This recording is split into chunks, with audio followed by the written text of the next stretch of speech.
Hello दोस्तों, स्वागत है आप सभी का टैरो हब पर। और आज हम आपको पढ़ाएंगे और बताएंगे कि हिटलर जो पूरी दुनिया को हिला देता है वर्ल्ड वॉर 2 के समय में, उसका उदय कैसे हुआ, कैसे पावर में आया, अपने गरीबी वाले दिन को भूलकर कैसे वो आर्मी में गया और कैसे पूरा दुनिया को हिला देता है। तो देखेंगे हिटलर की कहानी। चलिए शुरू करते हैं। तो देखो, जो जर्मनी में इकोनॉमिक क्राइसिस, पॉलिटिकल क्राइसिस और सोशल क्राइसिस थी, यही एक बेस बनी जिससे चढ़कर, यही सीढ़ियां थी जिससे चढ़कर हिटलर जो है वो पावर में आता है। ठीक है, 1889 में उसका जन्म हुआ था ऑस्ट्रिया में। हिटलर ने अपने बचपन को बहुत ही ज्यादा गरीबी में गुजारा। ठीक है, जब फर्स्ट वर्ल्ड वॉर होता है तब वो अपने आप को आर्मी में भर्ती करवाता है और एक मैसेंजर के रूप में काम करता है और प्रमोशन पाकर वो आर्मी में कॉर्पोरल बनता है।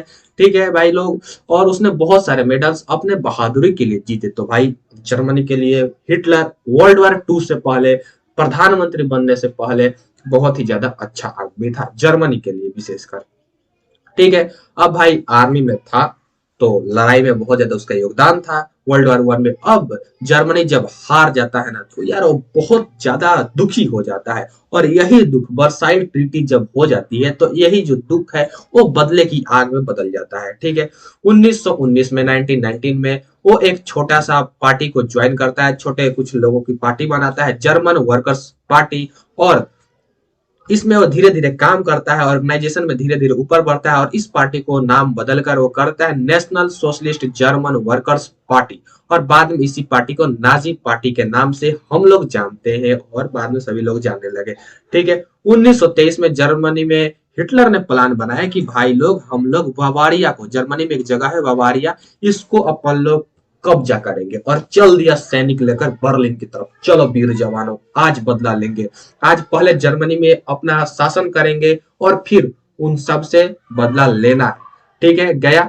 तो भाई, नहीं लग रहा है आपको कि कहानी कुछ बहुत ज्यादा छोटी होते चल जा रही है? कि यहाँ पर आया भाई, जर्मनी में आया और अचानक से फर्स्ट वर्ल्ड वॉर में काम किया, पार्टी बनाए और चल दिया भाई, ऐसे तो हम भी कर कर जाकर प्रधानमंत्री बन जाते हैं कल।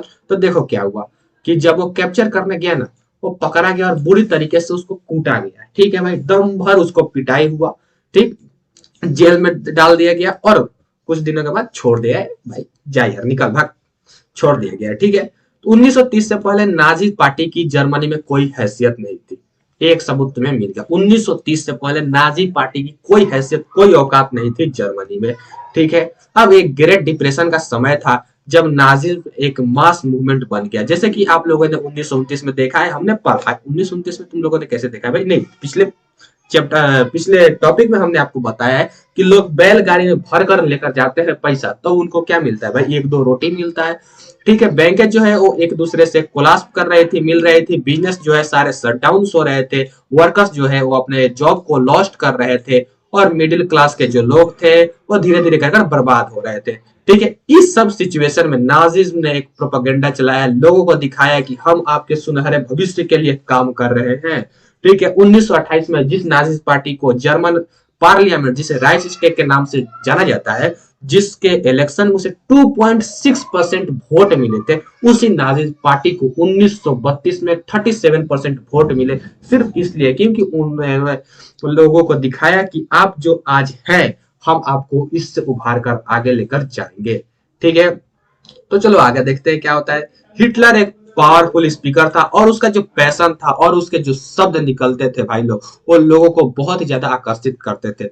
उसने कसम खाया, उसने प्रॉमिस किया कि हम एक जर्मनी को मजबूत राष्ट्र बनाकर रहेंगे, स्ट्रॉन्ग नेशन बनाएंगे जर्मनी को, और इस अपमान का बदला लेंगे। वर्साइल ट्रीटी में जो अन्याय हुआ है जर्मनी के साथ, उसका बदला लेंगे। ठीक है, जर्मन के लोगों का जो स्वाभिमान है, डिग्निटी है, उसको हम वापस लाएंगे। और उसने कसम खाया कि जो बेरोजगार है उन सबको भाई अपन नौकरी देंगे। ठीक है, और तुम्हारे सुनहरे भविष्य के लिए काम करेंगे। उसने ये भी बोला कि जो इतने भी विदेशी हुकूमत है जर्मनी के ऊपर, जो जर्मनी को उभरने से रोक रही है, जितनी भी विदेशी षड्यंत्र हमारे यहाँ हो रहे हैं, सबको अपन खत्म करेंगे। भाई मैं जोश में आ गया, हिटलर ऐसा बोल रहा था। ठीक है, और हिटलर ने अब बोला कि भाई यहाँ पर अगर काम करना है ना जर्मनी में, तो हमको एक नया तरीका लाना होगा पॉलिटिक्स का। क्या करना होगा? हमें हमें लोगों के परंपराओं में घुसना होगा, उनके रिचुअल्स में घुसना होगा। ठीक है, क्योंकि वो परंपराओं की महत्व को समझ चुका था।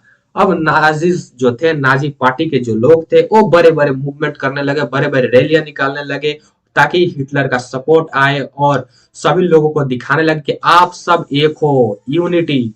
ठीक है। अब उन लोगों ने सबसे पहले, भाई हमें क्या चाहिए, हमें चाहिए कि हमें लोगों के रिचुअल्स में घुसना है, उनके परंपराओं में घुसना है, धर्म को हथियार बनाना है। तो उन लोगों ने बनाया एक बैनर लाल रंग से और उस पे चिपका दिया स्वास्तिक।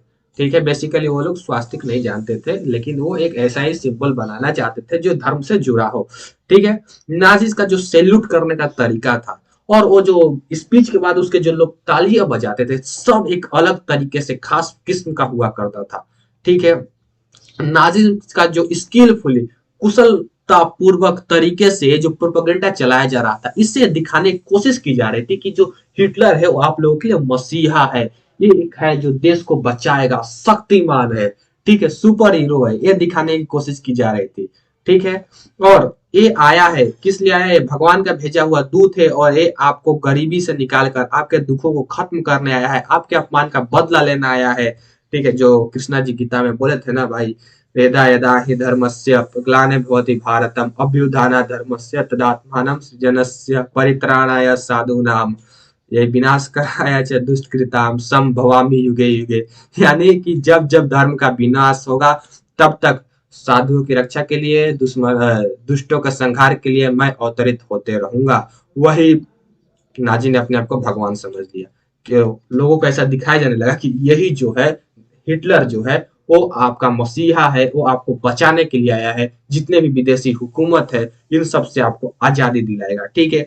और लोगों को ऐसा इमेजिनेशन कराया जाने लगा कि भाई आपका जो अभिमान है, आपका जो गर्व है, जो सब मिट्टी में मिल चुका है, इस सब को हिटलर वापस लाएगा।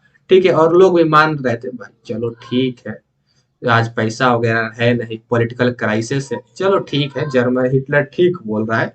तो यही था हिटलर की कहानी। हिटलर इस तरीके से पावर में आता है। ठीक है। अब लोग धीरे धीरे उस पर भरोसा करने लगेंगे।